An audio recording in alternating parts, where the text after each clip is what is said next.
Hair fall एक बहुत बड़ा नाइटमेयर है किसी भी बंदे के लिए, क्योंकि हेयर फॉल अगर हो जाए तो तुम्हारी एज एकदम से 10 साल बड़े लगते हो तुम्हारे लुक्स को ये बिल्कुल डिस्ट्रॉय कर देता है। कई सारे ऐसे एग्जाम्पल्स हैं, तुम देख सकते हो फोटोज में। और अगर ऐसा हो रहा है कि तुम्हें लगता है कि तुम्हें हेयर थिनिंग हो रही है, तुम्हें एहसास हो चुका है, तुमने जल्दी नोटिस कर लिया है, तो अब मैं तुम्हें इस वीडियो में बताऊंगा कि कैसे तुम इसको रोक सकते हो। कैसे तुम जो तुमने बाल खोए हैं, थोड़े से बाल, अगर तुम्हारी हेयर फॉल अर्ली स्टेजेस में है तो तुम इसको कैसे रोक पाओगे, कैसे इसको कंट्रोल कर पाओगे, और किस टाइप का हेयर फॉल तुम्हें हो रहा है। ये सारी बातें मैं तुम्हें बताऊंगा इस वीडियो के अंदर, तो इस वीडियो को पूरा एंड तक देखना। ये वीडियो तुम्हारे हेयर्स को बचा सकता है। Let's get started. अब हेयर फॉल तुम्हें हो रहा है, तुम्हें नोटिस हो रहा है कि जब तुम बाथरूम में जाते हो तुम्हारे काफ़ी ज़्यादा बाल नीचे गिरे होते हैं। जब तुम नहाते हो तुम्हारी कंघी में काफ़ी ज़्यादा बाल निकल रहे हैं। जब तुम अपनी फ़ोटोज़ खींचते हो सर की, अपने बालों को चेक करते हो तो थोड़ी सी थिनिंग हो रही है।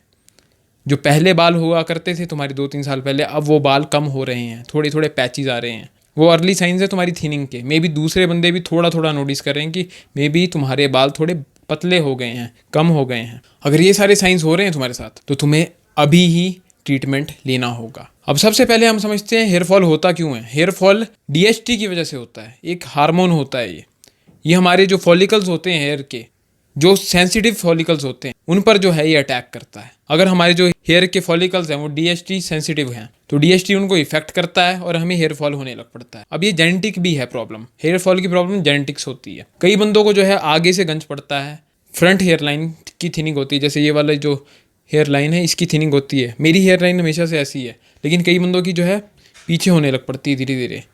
ये तुम देख सकते हो चार्ट। इस टाइप का हेयर फॉल होता है फ्रंट का। और एक होता है बैक साइड का, कि यहाँ से इस हिस्से से क्राउन एरिया से तुम्हारे हेयर फॉल होता है।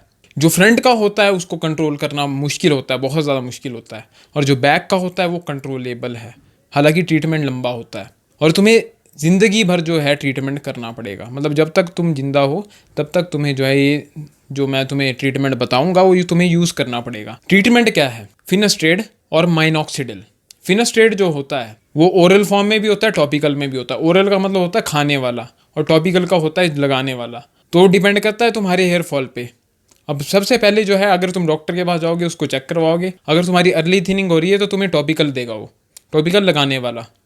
अगर उससे फ़र्क नहीं पड़ेगा 5-6 महीने में तो वो तुम्हें ओरल दे देगा। ओरल की पावर ज़्यादा होती है, लेकिन ओरल में साइड इफेक्ट बहुत ज़्यादा होते हैं। ओरल अगर तुम ले लोगे तो तुम्हारा स्पर्म काउंट भी कम हो सकता है, तो उससे दिक्कत आ सकती है ऐसी तुम्हें। टॉपिकल जो है उसमें कम चांसेस होते हैं क्योंकि वो ब्लड में नहीं घुसता, क्योंकि तुम उसको लगा रहे हो अपने स्कैल्प में। जो ओरल है तुम वो खा रहे हो तो खाओगे तो ब्लड में तो वो मिक्स होगा ही, तो उससे तुम्हें साइड इफेक्ट हो सकते हैं, लेकिन टॉपिकल से नहीं होते। तो अगर तुम्हारी थिनिंग अर्ली है, तुम्हें लग रहा है अभी थोड़े से बाल कम हुए, तो तुम टॉपिकल ही लगाओ।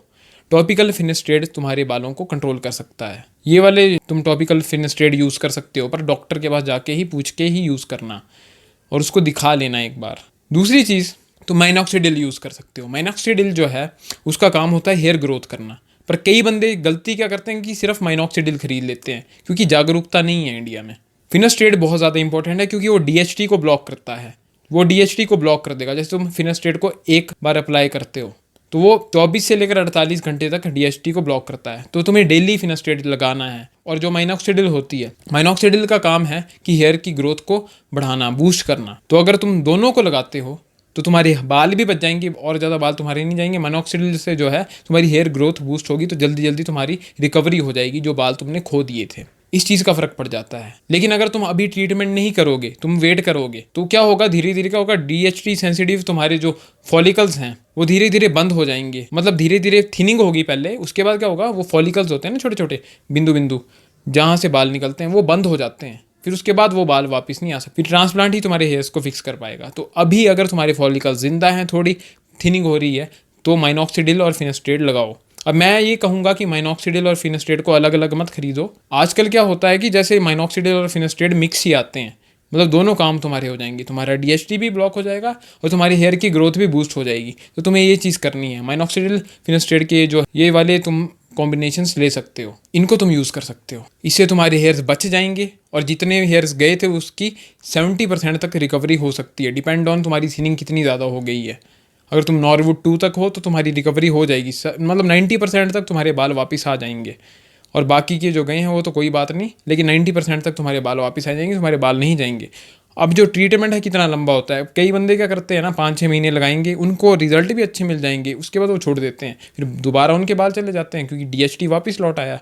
ये दवाई जो है 24 से 48 घंटे तक तुम्हारे डीएचटी को फिक्स करती है, मतलब ब्लॉक करके रखती है। तो ये तुम्हें पूरी ज़िंदगी लगानी पड़ेगी। मान लो जैसे हम बीपी की गोली खाते हैं ना, बीपी की दवाई किसी को लगी तो उसको पूरी ज़िंदगी खानी पड़ेगी।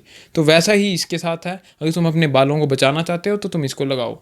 मे भी तुम 40-50 साल की उम्र तक इसको लगाओ, उसके बाद कोई फ़र्क नहीं पड़ता क्योंकि तुम बूढ़े हो गए हो। उसके बाद अगर तुम्हारे पे डिपेंड करता है कि तुम्हें बाल चाहिए या नहीं चाहिए। लेकिन अगर तुम्हें थिनिंग अभी हो रही है 22 साल की उम्र में, मान लो 25 साल की उम्र में तुम्हें थिनिंग होने लग पड़ी है, तब तुम 10-15 साल इसको लगाओ दवाई को। 40 के बाद में भी तुम्हें उतना फ़र्क ना पड़े, वो डिपेंड ऑन इंडिविजुअल है। अगर तुम चाहते हो 50-60 साल की उम्र तक भी तुम्हारे बाल हों, डिपेंड ऑन योर ओपिनियन कि तुम्हारा क्या ओपिनियन है, तुम कितने टाइम तक इसको यूज़ करना चाहते हो। तो यही फिक्स है, इसके अलावा और कोई फिक्स नहीं है। इसके साथ ही तुम एक डर्मा रोलर ले सकते हो, माइनॉक्सिडिल और फिनेस्ट्रेट को तुम लगा सकते हो 6 दिन तक, और 7वें दिन संडे के दिन तुम डर्मा रोलिंग करो। डर्मा रोलिंग से जो है ब्लड फ्लो बढ़ता है और ये भी बूस्ट करता है फॉलिकल्स को ग्रो होने के लिए। लेकिन जिस दिन तुम डर्मा रोलर यूज़ करोगे, कान खोल के सुन लो, उस दिन माइनॉक्सिडिल नहीं लगानी, उस दिन बिल्कुल मत लगाना।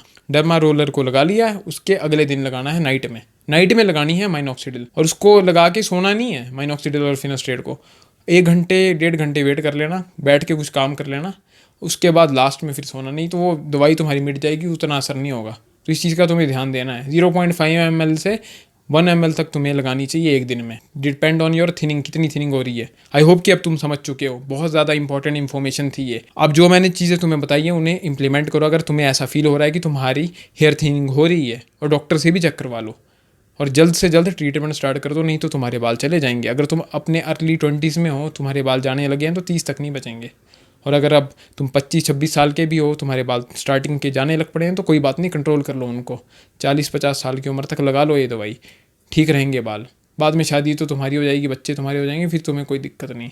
आई होप कि अब तुम समझ चुके हो। बाकी लाइफ बहुत सिंपल है, इसे कॉम्प्लिकेटेड मत बनाओ। मैं मिलूंगा अब तुमसे अगले वीडियो में, तब तक के लिए goodbye, good night, bank.